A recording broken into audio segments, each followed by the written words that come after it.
Alors, rebonjour à tous. Donc, nous espérons que le premier module sur les nouveautés au niveau InfraWorks et Civil 3D vous a plu. Donc, sans plus tarder, nous allons débuter le deuxième module sur l'introduction au Subassembly Composer de Civil 3D d'une durée de 20 minutes par Martin Côté. Alors, Martin, je te rends le contrôle à l'instant. Et voilà.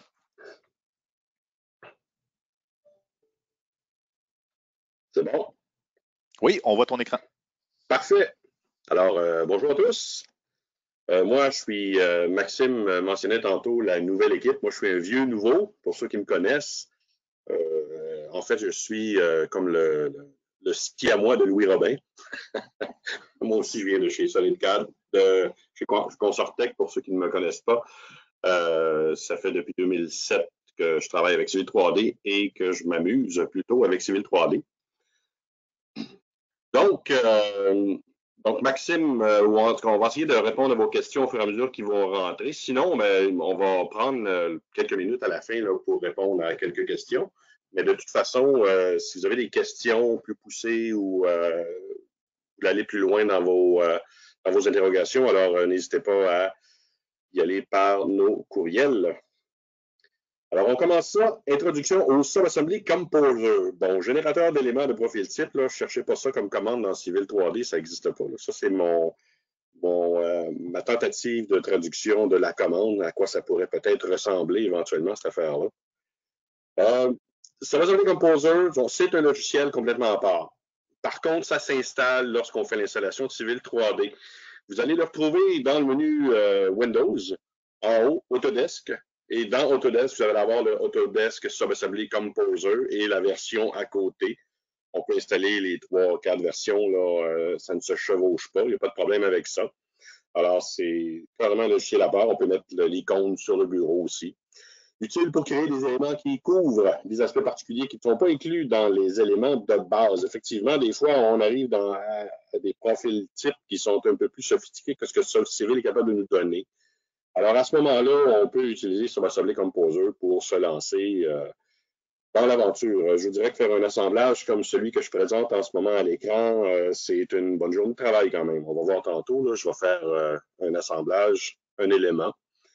On ne peut pas modifier la plupart, je dis bien la plupart, ou la majorité, si vous voulez, des éléments fournis dans Civil 3D. Alors, les voies, les accotements, les terre-pleins, ces affaires-là, ce ne sont pas des fichiers pécotés comme tels. C'est inclus dans le logiciel Civil 3D. Par contre, comme Maxime l'a mentionné ce matin, on peut aller, il y en a quelques-uns qui sont des customs là, qui ont été créés par des gens chez Autodesk et ils les ont mis, au lieu de les mettre par défaut dans la palette d'outils intouchables, ils les ont mis comme fichiers pécotés. Alors, ceux-là, on peut les ouvrir, les modifier, les copier. Alors, on parlait du fichier PKT. C'est comme une espèce de fichier zip qui regroupe toutes les informations nécessaires pour qu'on puisse importer ça dans Civil 3D. C'est utilisable, mais non modifiable dans le dessin où il est inséré. C'est-à-dire que si vous envoyez un dessin avec un assemblage ou un sous-assemblage qui a été créé avec Composer, mais que la personne n'a pas cet assemblage-là en haut, elle ne pourra pas nécessairement le modifier. On va pouvoir l'utiliser pour régénérer le corridor. Le corridor ne disparaîtra pas, là, mais elle ne pourra pas cliquer dessus, atteindre les propriétés et faire des modifications comme telles. On peut envoyer le PKT, par contre, à n'importe qui. Un coup, vous en avez créé un, vous pouvez le distribuer à large à votre entreprise et les gens peuvent tout simplement l'amener dans la palette d'outils. On va voir comment tantôt.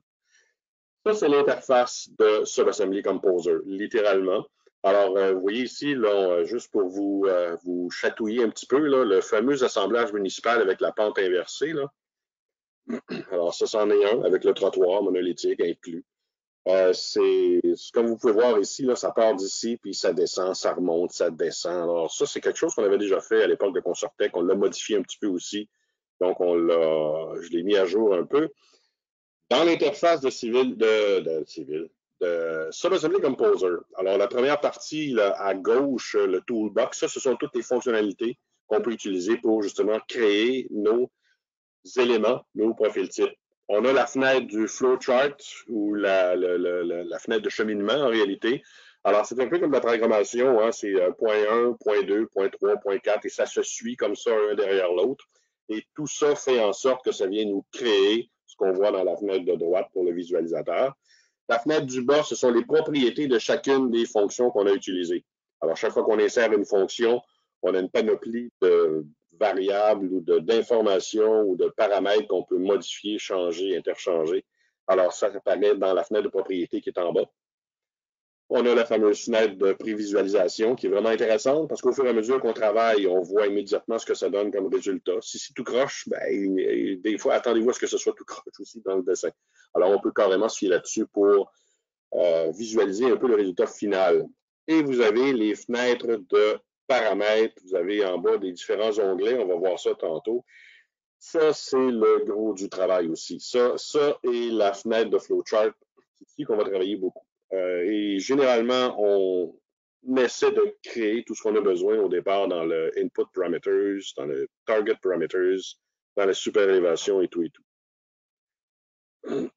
Alors, c'est un exemple, carrément. Là, ce qu'on a vu dans Subassembly Composer, à gauche, quand on l'amène dans Civil 3D, bien, il y a de bonnes chances que ça ressemble pas mal à ce qu'on a vu fait dans Subassembly Composer. On va partir de Subassembly Composer et on va aller explorer un petit peu. On va aller voir ce que ça donne comme résultat. Mon Subassembly Composer, c'est ici. Alors, vous voyez, ce c'en est un que je suis allé chercher dans le dossier dont Maxime nous a parlé ce matin. C'est le Clark County Guardrail type 31. Alors, c'est carrément un garde-fou. On peut utiliser, mettre sur notre dessin, sur notre profil type, par exemple, si on a une rail à installer. Vous avez le point d'insertion qui est ici au centre. Si je reviens ici dans le fameux dossier que Maxime nous a parlé, ben, tout est là. C'est tous des fichiers PKT que je peux carrément utiliser, réouvrir et peut-être sauvegarder sous un autre nom et m'amuser à tout modifier ça, modéliser ça. Fait que vous voyez qu'il y en a quand même pas mal, mais ça ne couvre pas tous les sous-assemblages ou les éléments qu'on a dans la palette d'outils.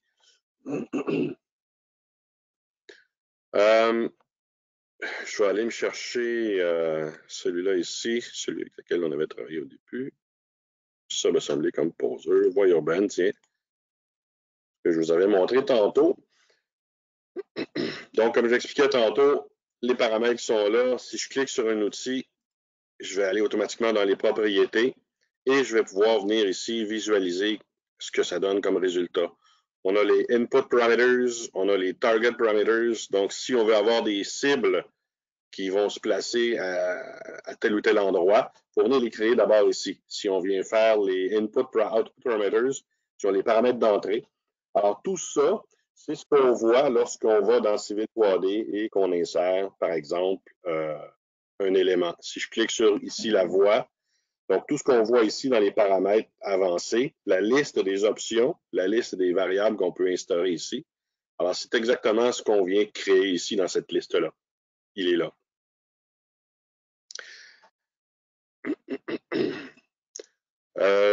Je vais aller me chercher ça. C'est un petit peu. Alors, on va s'en créer un. D'habitude, dans mes présentations, je crée toujours ma fameuse boîte rectangulaire standard pour faire une voie. J'ai décidé de faire changement. Tiens, on ne fait pas open, on va faire un nouveau. On part à partir de rien. Je vais me faire un assemblage. Justement, on l'a vu tantôt dans la présentation. Je vais faire un assemblage, en fait, un élément que je vais associer, par exemple, à cette digue-là. Il va faire en sorte que je vais pouvoir cibler deux surfaces différentes. Donc ici, ce qu'on voit dans le dessin, donc si je reviens dans mon Civil 3D, dans le dessin, ce qu'on voit ici, je clique ça, je termine ça. Quand je viens chercher mes deux corridors qui sont là, je regarde ça en 3D. Alors, on voit très bien ce qui se produit là. On a notre corridor en 3D qui est là. Et les deux corridors se rentrent l'un dans l'autre. Alors, moi, ce que je veux, c'est que je veux cibler mon terrain existant qui est ici. Et aussitôt qu'il va cibler ma surface proposée de la digue principale, ben, je veux qu'il vienne s'accrocher à la surface proposée de la digue principale, sans être obligé de faire de sections supplémentaires de zones supplémentaires pour changer de profil type. Alors, à ce moment-là, visualisateur, je vais retourner dans Subassembly Composer. Ma première étape, c'est toujours, comme j'ai dit tantôt, d'aller voir en bas à gauche, à droite, bon, le nom. Quel nom on veut lui donner? OK.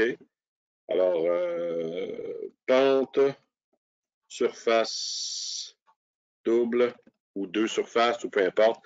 C'est le nom du subassembly, de l'élément. Pas d'espace, pas de symbole particulier. Rappelez-vous, quand on est dans Civil, qu'on regarde le nom de nos symboles, le nom de nos profils types, voie, dévers, axe, rotation, vous voyez, il n'y a pas d'espace. Il y a une majuscule pour séparer les mots, c'est correct. Alors ça, c'est le nom qu'on va donner ici à notre profil. Alors, donc, son nom, c'est description. Je pourrais écrire une description plus complète. Si j'ai un fichier d'aide, je pourrais cliquer ici et aller le chercher. Là. Ça peut être un fichier HTML, ça peut être un fichier doc de Word. Alors, je peux carrément me créer un fichier pour indiquer comment fonctionne cet assemblage-là. Ici, j'ai une image de créer. Je peux venir l'associer. Alors, l'image va apparaître lorsque je viens l'insérer ici dans ma palette d'outils, comme on voit les images qui sont ici. Donc, on va commencer ça ici dans mes paramètres, les input parameters. Ce que je veux faire, donc, je veux me faire une cible que je veux mettre soit à droite, à gauche. Par défaut, je veux que ce soit à droite. Alors, une première cible que je vais appeler pente talus. Encore une fois, pas d'espace. Des majuscules, c'est correct. Ici, on a les types de paramètres. Alors ça va être une pente, donc un grade. Grade, c'est du pourcentage. Slope, c'est du ratio.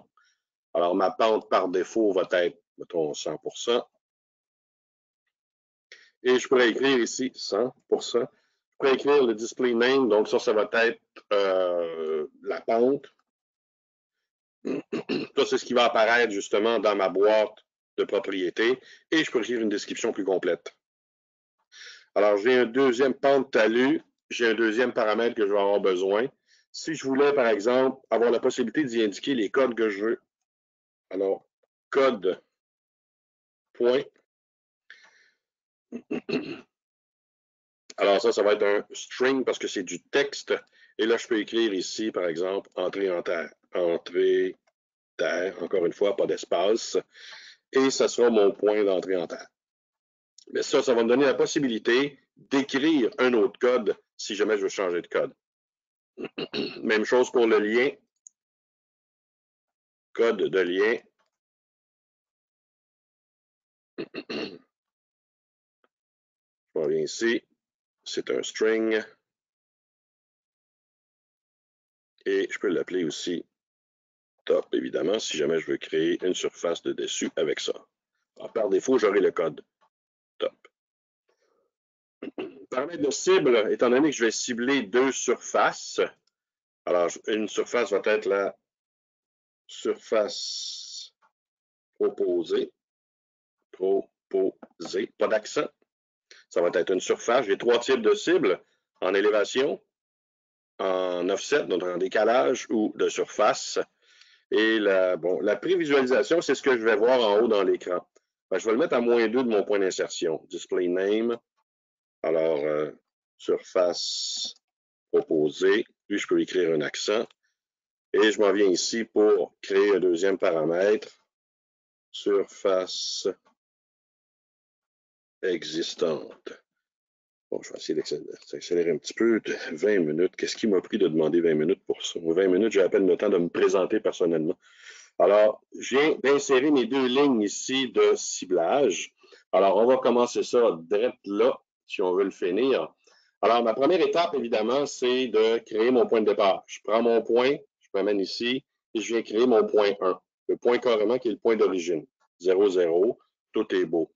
Ensuite de ça, à partir d'ici, il faudrait que je vienne... si je fais juste entrer un point tout court, puis je lui dis, bon, mais ça, c'est un slope and to surface avec un 100% de pente, ou je viens chercher mon paramètre de pente ici, pente talus. Je fais tout simplement un copie de ça ici. Je vais le mettre en négatif. Alors, c'est sûr que si je viens faire ça, je viens sur surface existante, il va cibler ma surface existante. Mais ça, c'est pas ça que je veux, là. Là, je veux qu'il soit cible à proposer si jamais il y a l'existante. Si je le mets à proposer, là, il ne verra pas l'existante. Donc, c'est pas vraiment la méthode à utiliser ici. Je dois prendre une décision rendue ici. Alors, je vais me créer un nouveau flowchart. Donc, on appelle un flowchart, à l'intérieur d'un flowchart pour diviser mes opérations. Dans la première opération, je vais me créer ce que j'appelle des points auxiliaires. Eux qui vont cibler mes deux surfaces. Je m'en viens ici.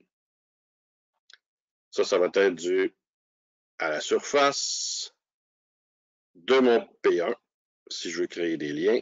Et là, je vais prendre mon code, mon paramètre de talus, pour venir le placer ici. Je vais noter un moins ici. Remarquez ce que je fais.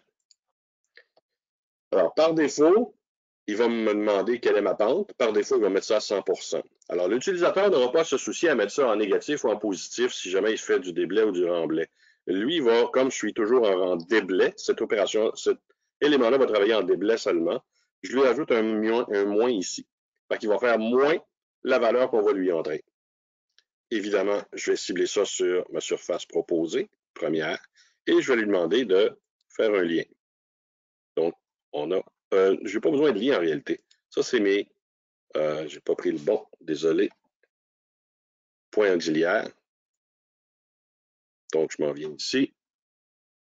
Delta X, surface. Et si je place ça là, CTRL V, l'origine, P1. Et la surface proposée. Fait que vous voyez, il vient de créer un point temporaire ici. CTRL C, CTRL V. Je m'en viens ici. On va rattacher ces deux-là ensemble. Parce que cette deuxième opération-là va me créer l'autre point pour venir me créer mon deuxième point à la surface proposée, existante. Fait que ça, évidemment, ça c'est mon premier lien. Si je m'en viens chercher le deuxième maintenant, je retourne à mon flowchart ici. Je vais me créer un dernier flowchart ici. Je vais essayer de faire ça rapidement. De toute façon, si jamais je dépasse, c'est pas grave, c'est moi le prochain présentateur. Bon, OK, alors, sérieusement, je reviens ici. Alors, la première étape, c'était de créer justement mes points temporaires. Alors, ma deuxième étape ici, là, j'ai une décision à prendre. Est-ce que je cible le AP1 ou le AP2? Alors, ici, j'ai une décision à prendre. Alors, l'option décision ici, je l'amène là. Alors, une décision, c'est quand j'ai un vrai ou un faux. Alors, j'ai oui ou non. C'est-tu vrai ou c'est-tu pas vrai? Si jamais j'ai plus que deux décisions à prendre, alors j'utiliserai switch ici, dans ce cas-ci. Alors, dans ma décision ici, il faut que je vienne spécifier la condition. Donc, ici, ça va être mon AP2. En fait, c'est AP1 point is valid. Bon, ça, ces fonctions-là, vous retrouvez ça dans l'aide. Dans ces petites fonctionnalités de programmation qu'on peut utiliser et qu'on peut rajouter. Si on veut savoir qu'est-ce qu'on peut utiliser dans les décisions comme conditions.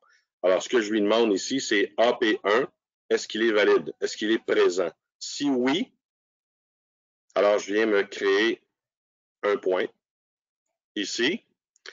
Je vais juste mettre ça ici par-dessus. Oui, je peux changer ça ici, je peux m'amuser. Placer ça là. Je reviens ici. Mon point d'origine, je vais plutôt partir de P2. Ça va être encore une fois pour la surface. Et je vais mettre ici mon fameux code. CTRL V. Non, c'était pas le bon. Hein. C'était pas ça mon dernier. CTRL C. Quand vous...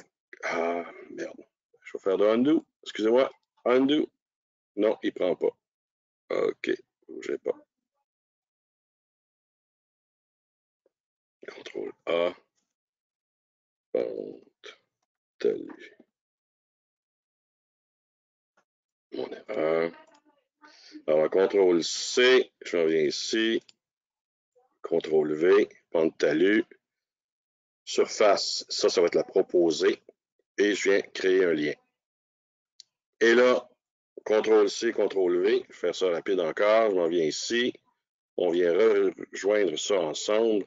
Et ça va être pour cibler la surface existante. Donc, vous voyez ici les effets. Si ma surface proposée est présente, il va cibler proposé. Si je monte, je fais disparaître ma surface proposée, il va cibler la surface existante. C'est exactement ce que je voulais faire. Alors, normalement, je fais une sauvegarde. J'ai juste à faire une sauvegarde de tout ça. Je lui donne son nom, je le mets quelque part. Et quand j'arrive dans Civil 3D, pour l'utiliser, je peux me créer une boîte ici, une nouvelle palette dans ma boîte d'outils. Je clique droite.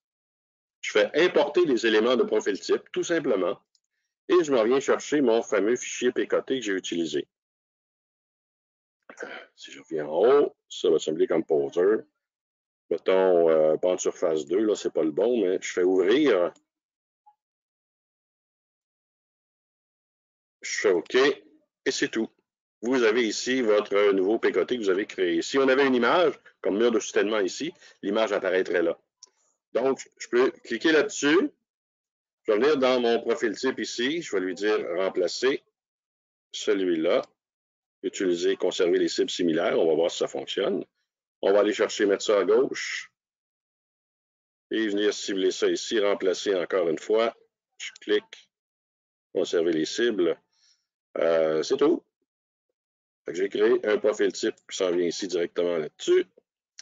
Mon corridor, on va aller modifier les conditions d'arrêt de cette zone-là. Vous voyez maintenant, bon, ici, j'ai mes deux surfaces. Surface proposée, surface existante. Alors, les deux vont apparaître ici. Les cibles que j'ai créées dans mon profil type, les targets, c'est là, surface proposée, surface existante. Bon, je suis désolé, il est en anglais celui-là. Mais surface proposée, surface existante, ils vont cibler ici. Donc, c'est le même lien. Donc, je viens tout simplement lui dire quelle est ma surface proposée, quelle est ma surface existante. Surface proposée, surface existante. Je fais OK là-dessus. Petite reconstruction. Et là, évidemment, mon corridor doit se terminer avant. Et vous voyez ce qu'il fait? Il fait exactement ce que je veux qu'il fasse, c'est-à-dire, on s'en vient ici, sur la surface existante.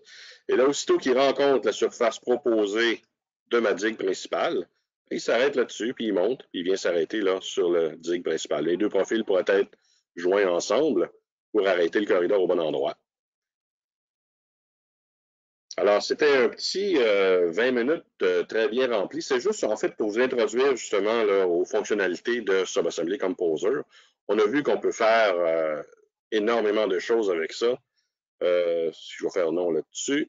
Si je reviens à ma fameuse voie urbaine, ou mon mur de soutènement, par exemple, qu'on avait créé ici, si je fais OK, vous voyez, c'est un mur de soutènement qui travaille dans trois conditions différentes.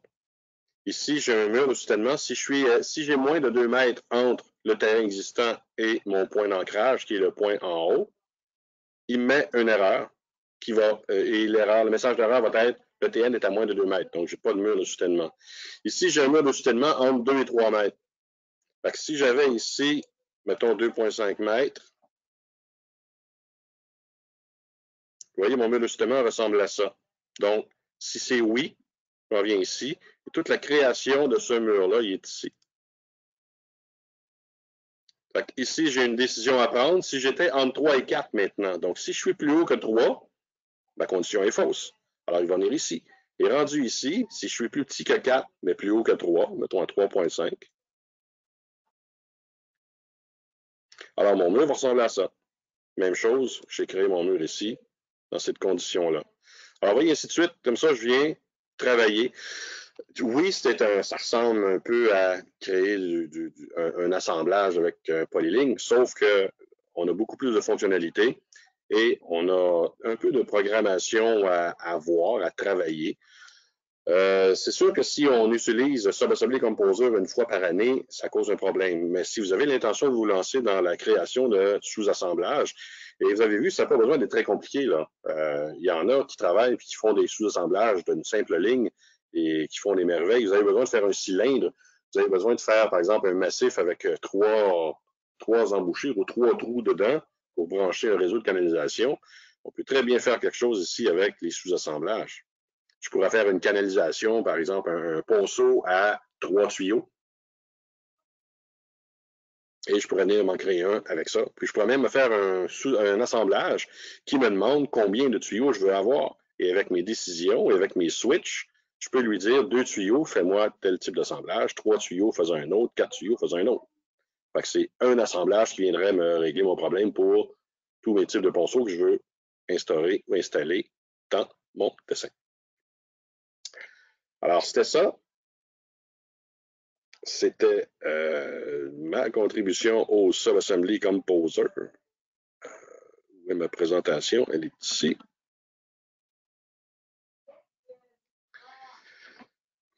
Alors, si jamais vous avez des questions sur Subassembly Composer, si ça vous intéresse d'aller plus loin, une formation d'une journée, on fait des exercices, vous pouvez même le challenger avec des profils types que vous voulez faire vous-même. On a fait des simples, on a fait des compliqués. Ça va très bien. En une journée, on a le temps de vraiment tout voir les fonctionnalités là, de Subassembly Composer. Et on peut même faire un profil type que vous allez pouvoir utiliser là, dans vos projets pendant la formation. Alors, c'est tout pour moi pour celui-là. Alors, Maxime, tu peux vérifier. Oui, je vais reprendre. Ah, OK, parfait. Oui, et voilà. Excellent. Donc, vous voyez mon écran? Oui. Bon, excellent. Donc, merci à Martin pour ce deuxième webinaire de la journée. Pour ceux et celles qui n'étaient pas parmi nous lors du premier webinaire, je vous rappelle que pour accéder au prochain module qui va débuter dans le fond à 10h30, nous allons tous devoir se déconnecter du webinaire actuel et se reconnecter avec le même lien que vous avez utilisé pour accéder à celui-ci. Donc voilà, et puis j'ai mentionné dans le chat, vous avez également le lien en question pour pouvoir vous reconnecter facilement. Et au niveau des questions, nous éprouvons actuellement des difficultés techniques, en fait, pour la seule et unique raison que nos deux panélistes, Martin et Maxime, sont enregistrés en tant que panélistes et les panélistes ne peuvent voir les questions rentrer. Donc, on va s'assurer de répondre à toutes les questions dans un courriel à tous les participants inscrits. Donc voilà, et puis pour celui-ci, il n'y a pas de questions comme telles qui sont rentrées. Donc, dans les prochains modules, si vous avez des questions, je prendrai la peine de les lire s'il y en a à la fin du webinaire. Donc, sur ce, je vous invite à vous reconnecter pratiquement maintenant pour le prochain webinaire qui est au niveau de la reconstruction et le resurfaçage de corridors routiers dans Civil 3D par Martin Côté qui débute en fait dans 1 minute. Merci.